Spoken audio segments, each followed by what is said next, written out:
আর কোনো মার যেন বুক খালি না হয়, আর কোনো ভাইয়ের যেন ভাই না হারায়। আমি এইটাই চাই। আমার সন্তানের বিচার আপনারা করেন না, আমাকে কিছু দিয়েন না, শুধু সমাজটাকে একটু বদলায় দেন আল্লাহর হস্তে। সমাজ কাঠামোটাকে আল্লাহর হস্তে বদলাইয়া দেন। সমাজের বিবেকবান মানুষদেরকে আপনারা একটু বিবেকটাকে সঠিক পথে চালাবার ক্ষমতা দেন। আমরা একটা কথা আপনার মুখ থেকে শুনতে পেরেছি, আপনি রাষ্ট্রের কাছে বিচার চাচ্ছেন না আপনার মেয়ে হত্যার। আসলে কেন আপনি একজন বাবা হয়ে বিচার চাবেন না কেন? আমার বয়স 55। জি। আমি ওরকম ভাবে আমি দেখিনি। আমার ভুল হতে পারে, আমার জানার ভুল থাকতে পারে, আমার জ্ঞানের স্বল্পতা থাকতে পারে, যে আইনের ফাঁক ফোকর দিয়ে কোনোভাবে বের হয়ে যায়নি। কারণ যে খুন করেছে আমি কালকে শুনতে পেরেছি সে নাকি আরও একটা কোনো অথরিটির সাথে জড়িত ছিল এবং জামিনে বের হয়ে আসছে। তো বের হয়ে আসে সে আবার আরেকটা করছে, আবার সে জামিনে বের হবে সে আবার আরেকটা করবে, আবার সে আরেকজন মানুষ জামিনে বের হবে সে আরেকটা করবে। আপনাকে ঠেকাবার ক্ষমতা রাখেন? আপনার কাছে কি সেই ক্ষমতা আছে? আদালতের একজন বিচারপতির হাতে কি সেই ক্ষমতাটা আছে? আমি রূঢ় ভাষায় বললাম, আমাকে ক্ষমা করবেন। আপনাদের কাছে সেই ক্ষমতা কি রাষ্ট্র দিয়েছে? রাষ্ট্র কি আপনাদেরকে দিয়েছে? আপনি এখন অন্যায় করেন, আধা ঘন্টা পরে আপনি জামিনে বের হবেন, আপনি গলায় মালা দিয়ে ঘুরে বেড়াবেন। আপনি গতকালকে একটা কথা বলেছিলেন যে সরকারকে আমি ইসলামে লিখিত দিয়ে দিলাম যে আসলে বাংলাদেশে আমার এটা আমার আবেগের ভাষায় আমি বলেছি, যেটা আমি বাবা হিসাবে আমি আবার আবেগের ভাষায় বলেছি।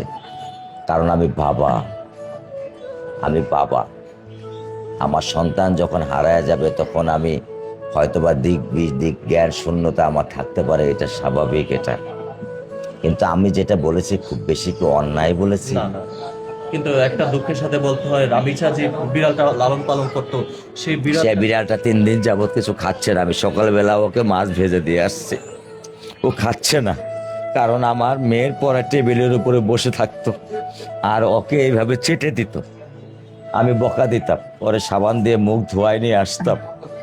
ওর বুক ছাড়া ও ঘুম আসতো না। এখন মেয়ে বিড়ালটা আমার 3 দিন যাবত কিছু খাচ্ছে না। আমি ওকে যতই ডাক দিতেছি ও আমাকে আরো খামসি দেয়, ও আমার কাছে আসতেছে না। ও আমার বুকে ঘুম আসতো, আমি ডাক দিলে আমার এখানে এসে বসে থাকতো। এখন আর 4 দিন যাবত ও আমার কাছে আসতেছে না।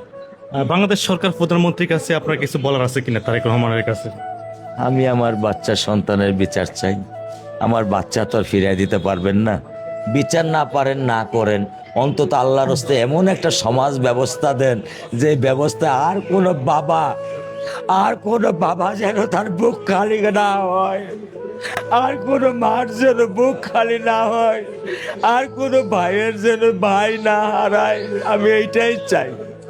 আমার সন্তানের বিচার আপনারা করেন না, আমাকে কিছু দিয়েন না, শুধু সমাজটাকে একটু বদলায় দেন আল্লাহর হস্তে।